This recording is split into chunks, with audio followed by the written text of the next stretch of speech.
Hey guys, this is James with Rogue Duelist Trade, and on this channel we talk about upcoming and current Yu-Gi-Oh product and whether or not you should invest your money in order to profit. So for today's video, we are going to be doing a long requested updated analysis on Toon Chaos, which is coming out June 19th of 2020. Now, if you guys saw my last video, it had about a score of about 73% on the risk analysis that we did, and we have a lot more information on the product as of this past week. So we know all the reprints that are coming out of the set, and we know all of the new support that's going to be coming in this set as well. With that information, we're going to do an updated risk analysis on whether or not you should invest your money in order to profit on Toon Chaos. Now, if you guys aren't familiar with these risk analysis videos, we have several different metrics that we're going to go through and grade the set, and essentially if it has a high score, that should mean that it is less risk to invest and expect a profit.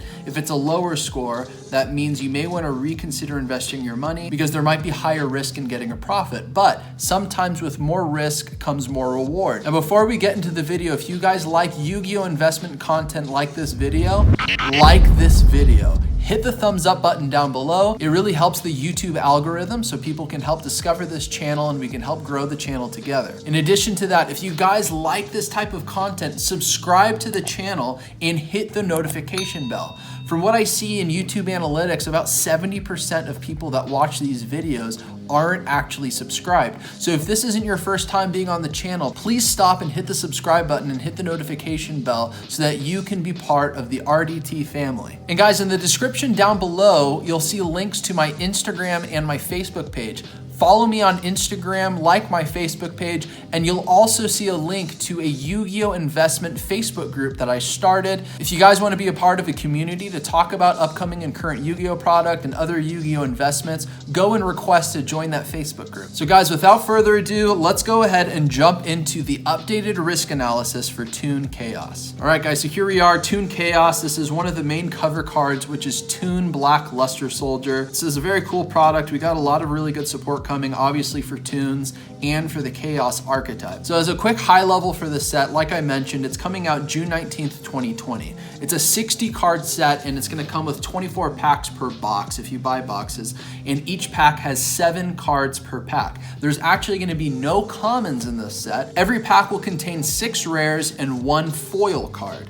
So there's 10 ultra rares in the product, 15 super rares, 35 rares.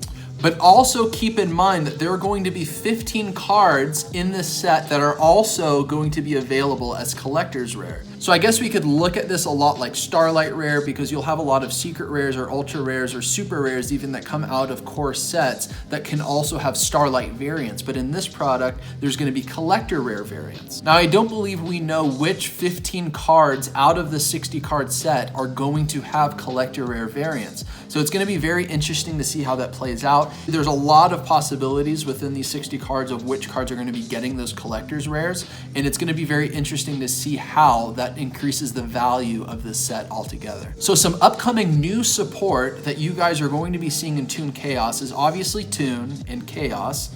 Also, Infernoble Knights, which is an archetype that's being introduced now into the TCG. It's actually an archetype that's doing fairly well in the meta in the OCG right now. We're also going to be getting new Code Talker support or Cyber support. We're also going to be getting Fluffle and Frightfur support and Gemini support, which I don't believe we've seen in a really long time. Geminis haven't really seen a lot of play in Yu-Gi-Oh at all, and it looks like the Infernoble Knight strategy is getting some support within the Gemini strategy, so it's very interesting to see how those things are going to tie together. One of our first metrics for this risk analysis is going to be current card support buyouts and value. Now, if you guys aren't familiar with these metrics, if you go in the description down below, I have a definition on every single one of these metrics. Although hopefully a lot of this should be fairly straightforward just by the title. So our first card that we're going to look at is Toon Kingdom out of Ancient Millennium, which is actually a rare. So this isn't the highest rarity print, but it is one of the highest dollar cards out of Legendary Duelist Ancient Millennium. And guys, keep in mind, Legendary Duelist Season 1 is coming and is going to be having reprints from Ancient Millennium, so I would not recommend in investing in Toon Kingdom as a single. But looking at the fluctuations so far,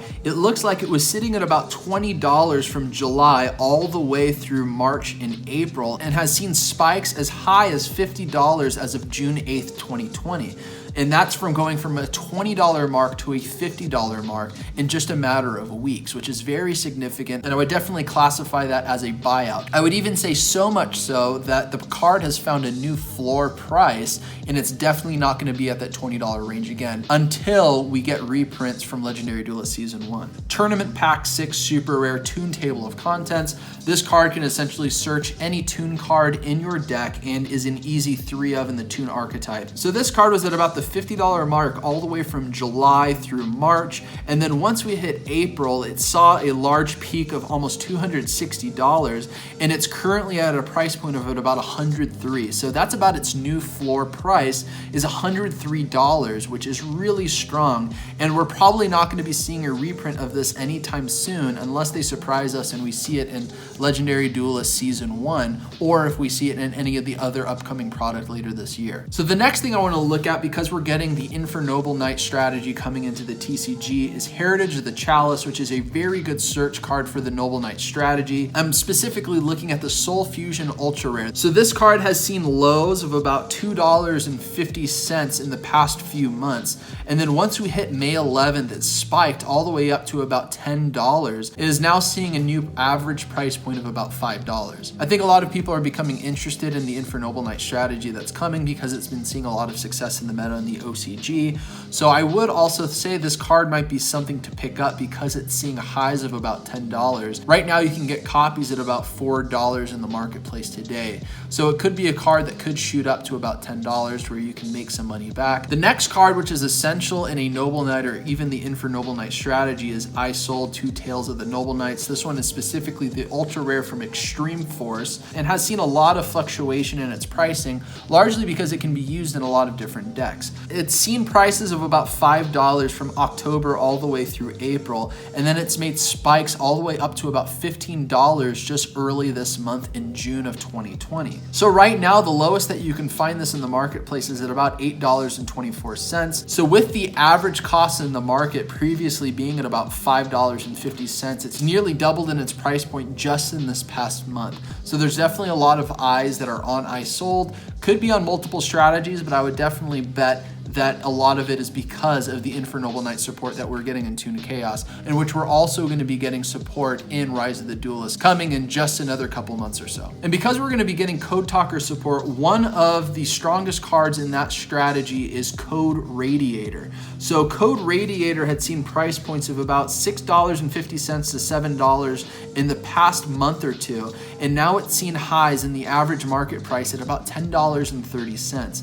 So it's definitely been seeing some jumps, and I would definitely bet that there's a lot of people that may be interested in playing Code Talkers. Not necessarily that it might be like a tier 1 strategy, but it can definitely see a lot of competitive play at a rogue level because there's a lot of good synergy that the archetype has. So guys, real quick before I give you the score on this metric for current card support buyouts and value, I wanted to quickly talk about singles that you might want to consider picking up. Every time I do research on seeing what the fluctuations are in the marketplace for certain cards because of a certain set coming out, I always notice some cards that might be really good pickups that you might want to consider. So one card that I would talk about is Transcode Talker, and in addition to that, Code Talker Inverted. The reason why is because these are two cards that are seeing play in the OCG in Code Talker decks, and you can actually find them for fairly cheap, and I could only see these cards going up from here when people want to start picking up the Code Talker strategy. Heritage of the Chalice is another very good card. As I mentioned, the ultra rare from Soul Fusion has seen highs of about $10. Once Infernoble Knights actually becomes a viable strategy because we have all of the support, especially after the support coming in Rise of the Duelist, I really can only see this card going up from here unless it gets a lot of reprints, and I don't think we could see any products right now that could be seeing reprints, so I think that's a good pickup. The same reasons for I Sold, because Infernoble Knights is going to be seeing a lot more play. I Sold is honestly a good pickup because it can be used in a lot of other warrior-based strategies as well. And then also you can see some bullets here of some potential Toon singles that you want to pick up. Now the reason why I'm not telling you a particular set is because there is a lot of prints for Toon Mermaid, Gemini Elf, Dark Magician, Red Eyes, Table of Contents, which is just a handful of cards that I thought might be cards you want to consider picking up. And also for this conversation, I wanted to bring up 2 rare cards that are going to be coming out of Toon Chaos that are actually up for pre-sale right now, which is Code Generator and Crossover. Code Generator is going to be one of the new Code Talker support that's coming out of Toon Chaos, and surprisingly enough, it's coming as a rare, so you can actually pick it up for about 20 cents, I believe, in the marketplace right now for pre-sale. And if that archetype becomes a strategy that people really do want to play, I could see this going up in value fairly quickly because Code Generator is an easy 3 of in the deck, similar to Code Radiator, which I covered before as a card that went up in its market price. So Crossover, which is the spell card here, might be a little riskier in whether or not it'll go up in value because it really is more for warrior-based strategies, but it's a very interesting card, and especially for it to only be 20 cents for pre-sale right now, being a rare. It's essentially almost like a mind control for your opponent's monster, but you have to have a warrior monster on the field, and instead of you taking your opponent's monster and putting it on your side of the field, you take your opponent's monster and put it on your side of the field, but as an equip spell to your warrior that you have on the field. So it's a good way to take out a problematic monster. So with all of the cards that I showed fluctuating in the marketplace, I think there's a lot of good archetypes and deck strategies that are being touched in Toon Chaos, and we have been seeing a lot of fluctuations in the marketplace where I actually think it would be considered very high, so I'm going to give this metric a 5. So the next metric is going to be consumer hype on social media, and I just want to talk about this one very quickly. So there's a lot of different opinions in the Yu-Gi-Oh community right now, which honestly isn't too surprising. I would say the Yu-Gi-Oh community can be very opinionated. There's a lot of people saying like, oh, there's only 6 Toon cards that are coming out of Toon Chaos, and it's called Toon Chaos, and there's people that are saying a lot of the reprints don't make sense. But then there's also the other side of people that are very excited for the support that is coming out for Toons, that's coming out for Chaos, for Infernoble Knights, for some of the reprints that actually are coming out, to where I feel like it's really, this almost could be a score of 3, which is right in the middle, but I feel like there is more hype than not, to where I feel this pushes it to a 4. So I'm going to go ahead and give this one a 4. So the next piece is going to be multiple chase cards, which is a very important metric in this analysis. The first ones that I want to go over is Flame Noble Knight Renaud or Infernoble Knight Renaud, and Immortal Phoenix Gearfried. Renaud is an easy 3 of in the Infernoble strategy. It's actually an import from a structure deck that came out in the OCG that we're not getting, so we're actually getting him in this set. And he's a really good card. As long as you have a Fire Warrior monster on the field, he can be special summoned from the hand, and you can replenish cards that are either banished or in your graveyard that are a Fire Warrior or Equip spell and add them back to your hand. So he's a recursive card. So he's very good, definitely again a 3 of in the strategy, and one that I feel is going to be seeing a lot of value in this product. The next one's going to be Immortal Phoenix Gearfried, which is essentially a boss monster that is used in the main deck for the Infernoble Knight strategy. So he can easily be special summoned by banishing an equip spell from your field or graveyard, which again works really well with Infernoble Knight Renaud because you can go and bring that card back to your hand if you can special summon him as well. So he's easy to get out on the field. If he attacks, he can equip a monster on the field to him and gain 500 attack. And also as a quick effect, he can send an equip spell from the field to the graveyard and negate a monster effect on the field. So he is a really good card, all the types of effects that you would look for in today's meta, and is definitely going to be a chase card in Toon Chaos. The next 2 cards I want to cover are probably the 2 best cards that are coming out as Chaos support in Toon Chaos. The first one is the Chaos Creator, and notice he is a Thunder monster. So if you guys know the Thunder Dragon strategy at all, they banish a lot of light and dark Thunder Dragon monsters in order to enable a lot of their strategy. I could easily see Thunder Dragon players considering this card in their strategy, especially with Colossus banned right now, giving them something else to bring to the table. So the Chaos Creator can be special summoned by banishing a light and dark, just like a lot of the other boss Chaos monsters from your graveyard. And after he's special summoned, you can target 3 banished monsters with different names and special summon one of them, and then place the rest at the bottom of your deck in any order. So he's really good because he can provide some recursion by bringing monsters back into the field. He can also put a lot of combo pieces back from your banished pile into your deck so that you can combo off again in a later turn. He's a very good card. And Chaos Space is also very good, and even though it is a Chaos card, technically, it can be used in pretty much any strategy that fits the bill for what its effect does. So you can discard a light or dark monster from your hand. Now, if you discard a light monster, you can add a dark monster from your deck to your hand that can't be normal summoned or set, and whose level is within 4 and 8. Now, if you discard a dark monster from your hand, you can add a light monster that can't be normal summoned or set within the level of 4 and 8 from your deck to your hand. And in addition to that, you can banish this card from your graveyard, then target from your banished pile a light or dark monster that can't be normal summoned or set, put it at the bottom of your deck, and then draw one card. So it's very good. I definitely see this card seeing a lot of play. So right now it's a super rare out of the set, but I definitely think it's going to be one of the higher dollar super rares. It can see play in a lot of strategies that play light and dark monsters and have monsters in the main deck that can't be normal summoned or set. So the next cards I want to talk about, I'm going to kind of talk about them as a whole, which is a lot of the Toon support that's coming out of Toon Chaos. So these are probably the best 4 new cards that are coming, which is Toon Blackluster Soldier. I believe this one's called Toon Page Flip. I believe this one's called Toon Bookmark, and then we have Toon Harpy Lady. So Toon Harpy Lady can be special summoned from the hand. She can pop a spell or trap, which are both very good effects. So Toon Blackluster Soldier can be special summoned from the hand meeting certain conditions and can banish a card on the field, which is a very strong effect, a very good boss monster to add to Toons. Toon Bookmark is very good. It's essentially like Toon Table of Contents. So you can search any card, I believe, that mentions Toon World in its text and add it to your hand, which is pretty much all of the Toon cards. And then you have Toon Page Flip. You pick 3 different Toon cards and you let your opponent pick which one you get the special summon to your field. It's a quick play, which is also really good, so that's definitely going to be a big chase card in this set. If people are excited for Toons, they are going to need all 4 of these cards to make their deck as competitive as possible, and I definitely see most of these cards as 3-ofs. These are definitely going to be a lot of the chase cards that are coming out of Toon Chaos. And lastly, one of the longly anticipated reprints is Pot of Extravagance, because it's one of the best draw cards in the metagame today. It's been sitting between $60 and $100 and fluctuating from there, so it's really been needing a reprint.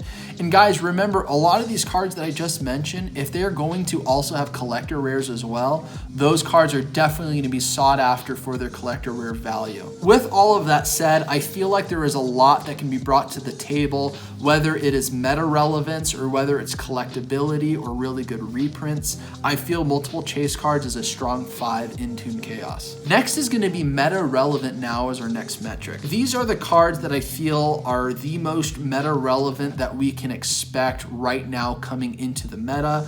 So Psyframe Lord Gamma is going to be a rare coming out, which is one of the best hand traps in the game. Pot of Extravagance and Pot of Desires are 2 of the best draw cards in the metagame right now. And then the Chaos Creator and Chaos Space, for reasons I mentioned before, Chaos Space is a very good search card and it's semi-generic. And the Chaos Creator I feel could be used in the Thunder Dragon strategy. It's just a very good card altogether to be able to have some recursion for cards that are banished. So I feel like those are kind of a stretch to be able to say that for what could be meta relevant today. And in addition to that, for a lot of the best meta cards are mostly reprints, not necessarily net new cards coming out of Toon Chaos. I'm gonna go ahead and call this one the 3. I'm gonna say it's a medium. I wouldn't say it's high or very high. Next is gonna be product value versus cost. So it's $3.99 a pack. You're getting 7 cards per pack, 6 rares, 1 foil, but you have the possibility of getting a collector's rare. And if collector's rare is anything like Starlight Rare, let's just say a collector's rare is anywhere between $50 to $200 maybe, because Starlights sit anywhere between like $250 to $1,000 depending on the set that you're looking at. So if it's anything like that, that definitely adds a lot of value to the product, and there's a lot of good cards that I think are going to be chased after. So I'd say bang for your buck if you're buying packs, boxes, or cases. I think the value is pretty high. I think you can see a lot of value for the money that you're spending, but again, it's all based on luck. Next metric is going to be collector's value fan favorite anime support, which is honestly where this product excels the most. So we're going to be getting Toon support, and we're also going to be getting Code Talker support. So Pegasus is representing the Toon support, and you have Playmaker from Yu-Gi-Oh! Vrains, which is also the poster behind me. He's representative of Code Talkers because that's the archetype that he plays a lot in his deck in the anime. And we're going to be getting support in all factors there. Honestly, I feel Toon Chaos majority is a nostalgic product. I think it's more for the casual player, although there is some meta relevance in it as well. I feel like this is a product that's probably going to gain value over time because of the nostalgia behind it and because of the cards that we're now seeing that's coming into the product. So I think this is definitely a strong 5. Next is reprint value and rarity bumps. So we're going to be seeing about 36 reprints coming out of this product, and some of them are actually very odd. So Sangan, Witch of the Black Forest, I don't think those are cards people are looking for. I think I get it because of the Chaos strategy, and there's some nostalgia in those cards. We're also getting Chaos Sorcerer, Black Luster Soldier Envoy at the beginning, Chaos Emperor Dragon, and we're getting some other Chaos type support. Now those make sense, and we're getting some lower rarities, which is interesting to see, like Chaos Emperor Dragon as an example coming as a rare. And then we're going to be seeing cards like Microcoder, and then if you see on the bottom there that Link Monster, which is Proglio, those were cards that were exclusives in the last video game that came out for Yu-Gi-Oh! And that product came out, just last year. So it's very interesting to see that they're being reprinted already. But cards, especially like Microcoder, which you can see my mouse is on right now, he's an easy 3 of in the Code Talker strategy, so it makes sense. It makes him more accessible. And then we have the Masked Hero support that's getting reprints. Now, cards like Acid and Deanne are cards that have been needing reprints for a very long time. They haven't seen reprints in several years. I think they came out of a tin maybe about 10 years ago. And I think Acid has seen price points of as high as $50. I think it's been sitting at about $20, $30 in the past couple months. So I think those are cards that people are going to be very happy to see reprints of. Does it make sense that it's in this product? Not really, but they're cards that people are going to be excited for. And again, if we're going to be seeing some of these cards as collector's rares, knowing the hero market, people are crazy about heroes, and they're going to want to play the collector's rare if they can get one, especially for like Acid, Deanne, or even Blast, which is seen in most competitive hero strategies. So I definitely think that's interesting if Konami goes that approach. And then obviously we're getting Pot of Extravagance, we're getting Pot of Desires. I mentioned that we're going to be seeing a reprint of Psyframe Gear Gamma, which is a really good hand trap in today's meta. So those are 3 really good meta relevant cards that are actually getting reprints. So overall, I'm going to go ahead and give this a 4. I would honestly say this would be 3 if it wasn't for Pot of Extravagance and even Pot of Desires. I think that really bumps it up a notch in its own regard. Next is going to be influencer hype, and I'm just going to summarize this one quickly too. I've seen a lot of YouTubers either hate this product or love this product, or even be in the middle and say it's fairly good. So I'm gonna go ahead and give this one a 3. I'm sure I'm not the only one that's been keeping up on a lot of opinions on this product, so I'm sure you guys have been seeing it too. But for what I've seen, I would say this one's a strong 3. So for the last metric is gonna be future meta relevance potential, and I actually think this product scores very well here now that we have more information on the product, and we have seen some performance of things like Infernoble Knights in the OCG. So for Cybers and Code Talker, I'm writing it like this because a lot of the cards that are for Code Talker support are essentially Cyber support as well, which could be seen in decks like Salamangrate or Marine Cess. And then for the Infernoble Knights, this is a strategy, again, that is doing well in the OCG, and I can imagine a lot of people wanting to pick it up so that they can get the support coming out of here and then be ready to get the support coming out of Rise of the Duelist and then build their strategy from there. So I actually think there is a lot of meta relevance potential in this product because of these 2 archetypes. So I'm going to go ahead and call this a strong 4. So guys, with all of those scores in, Toon Chaos now scores at about an 83.5, which I think is a 10% difference in our last risk analysis video. Now looking at it, I think that this is a very good product to pick up.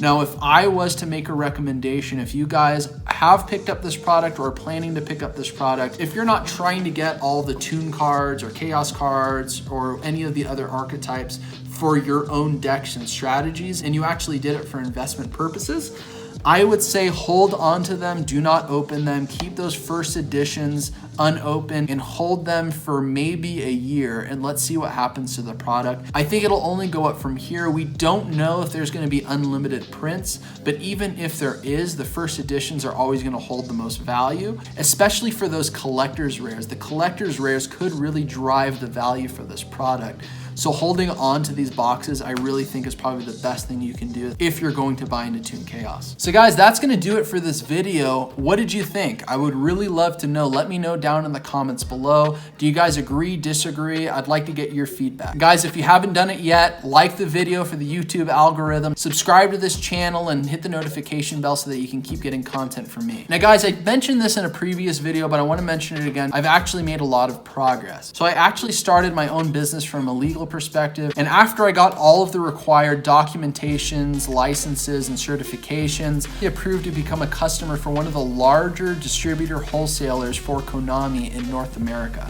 So right now I'm trying to work with the distributor to get all of my information together and understand what the possibilities are. What I'd like to do is start a Patreon. What that would do is if you guys decide that you want to become part of my Patreon and you pay a monthly subscription fee to do that, let's say it's going to range anywhere between $5 and $10. I'm going to try to work that out.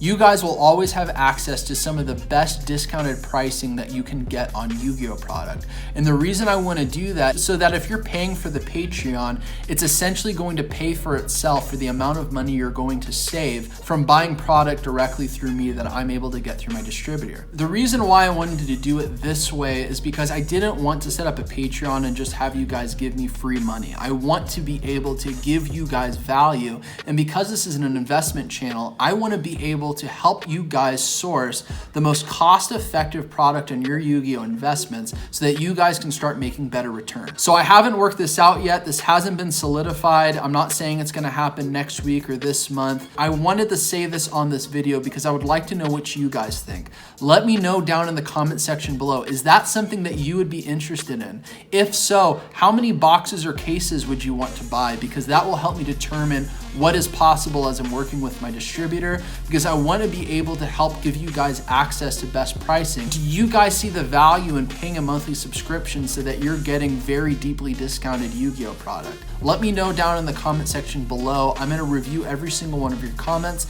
and hopefully we can make this happen. And if so, we can start making some really good investments in Yu-Gi-Oh product together and start seeing some better return. So guys, I hope you enjoyed the video. I hope to see your thoughts down in the comment section below. We'll see you next time.